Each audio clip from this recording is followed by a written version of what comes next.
found myself perched on an exposed mountainside at noonday, and permitting a band of roughly dressed Welshmen to tie a blindfold around my head, I realised that I had thrown myself into the most dangerous situation of my 21 years of life.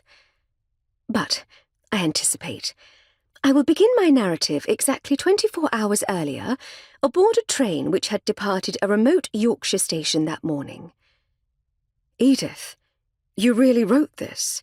repeated my travelling companion, Simon Drake, for about the 5th time, looking up at me from the manuscript in his hands. I really did. Only, if you keep asking me, I'll begin to wonder which you think too stupid, me to have written the book, or the book to have been written by me. "Neither. It's very clever, and I already knew you were clever. I suppose I shouldn't be surprised at all." Oh no, please don't stop being surprised by me, Simon. We agreed it was a pleasing attribute in a friend, didn't we? But aren't you hungry? You've been reading for simply hours. Hungry? Yes, I suppose I am. Yet he made no move to get up. We have to change trains later. We might get a basket at the station when we do that.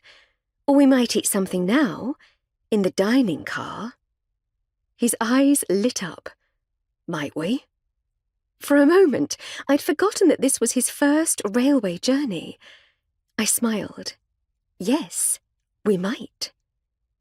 I led him to the dining car. He walked with a great concentration. I smiled to see this tall, capable man studiously avoiding bumping into other passengers, as if it was a great art.